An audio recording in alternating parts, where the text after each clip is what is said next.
자, 2020년 법으로 정해진 최저임금은 1시간에 8,590원입니다. 그런데 재활시설에서 엄연히 노동을 제공하는 장애인 노동자는 심한 경우엔 1시간에 250원을 받고 있습니다. 네, 보호를 받아야 할 존재가 오히려 대놓고 차별을 받고 있는 건데요. 그 실태와 대안을 정동훈, 이덕영 두 기자가 취재했습니다. 서울의 한 장애인 직업 재활시설. 여기저기 상자들이 잔뜩 쌓여 있습니다. 발달 장애인들이 종이 상자를 접어 납품하는 일을 합니다.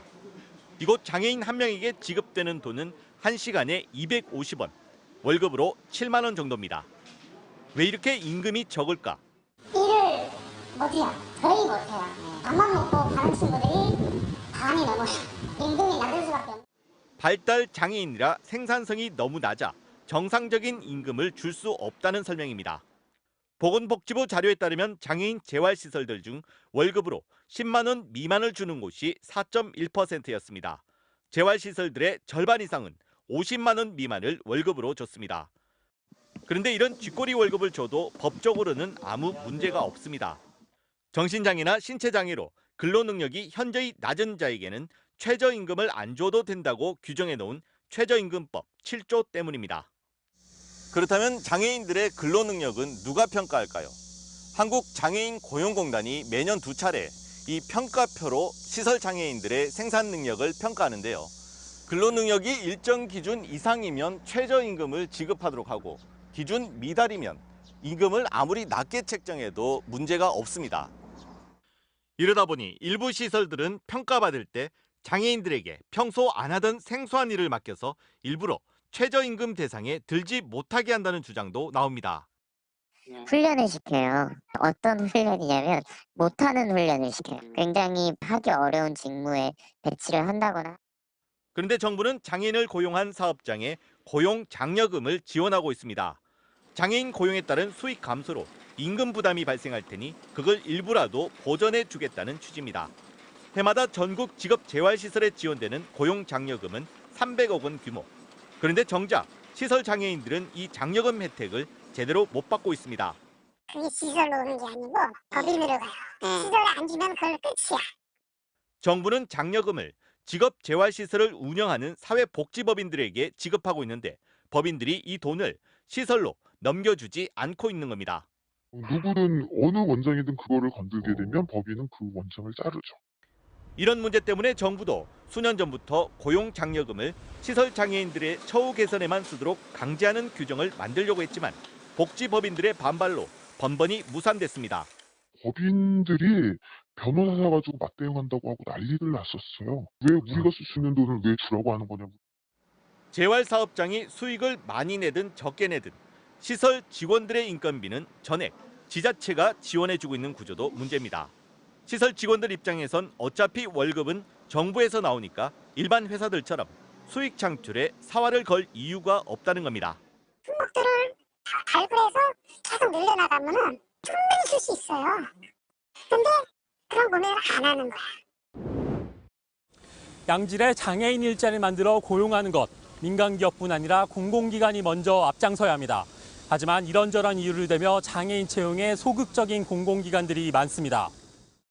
지적장애인인 함진호 씨. 함 씨는 서울대병원에서 거동이 불편한 환자들에게 휠체어를 빌려주는 일을 합니다. 잠깐만요. 앉으세요. 함 씨가 이런 단순 업무만 하는 건 아닙니다. 능숙한 손길로 휠체어를 분해해 기름칠을 하고 다시 조립하기까지 걸린 시간은 10분 남짓. 이 병원에서 쓰는 휠체어를 수리하고 관리하는 일까지 도맡고 있습니다. 그건 쉬워야지. 뭐 환자들이 좀 힘든 분을 좀 도와주시면 가끔씩 뭐 요거트나 그런 걸. 서울대병원은 지난 3년간 평균 장애인 고용률이 1.42%에 불과해 의무고용 위반 부담금으로만 68억 원이 넘는 돈을 냈습니다. 결국 부족한 장애인 채용을 위해 장애인 고용공단과 손잡고 휠체어 관리란 직무를 개발했습니다. 장애인에게 맡길 일이 없다는 말이 핑계에 불과한 이유입니다. 장애인에게 할당해야 하는 고용 비율은 3.4%.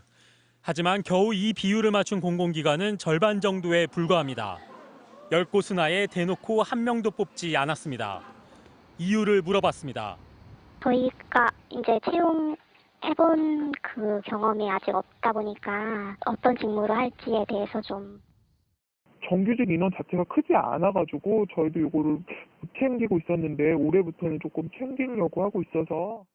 경영 사정을 탓하거나 끝까지 입장을 밝히지 않은 곳도 있습니다. 가장 많은 답변은 직무에 적합한 장애인을 찾기가 어렵다는 것이었습니다. 자격증들이 필요한 업무들이 대부분이거든요. 그러다 보니까 지원을 하지 않으시는 경우가 많고, 장애인에게 일자리를 주고 합당한 대우를 해주는 건 헌법에 나와 있는 노동의 권리를 보장하는 것이란 인식이 우리 사회에 절실합니다. 저는 의지의 문제라고 생각이 들어요. 뭐 능률이 있냐 효율이 있냐 자꾸 이런 거 따지는 게 아니라 이걸 통해서 사회적인 가치를 얼마나 많이 공유할 수 있도록 해주는.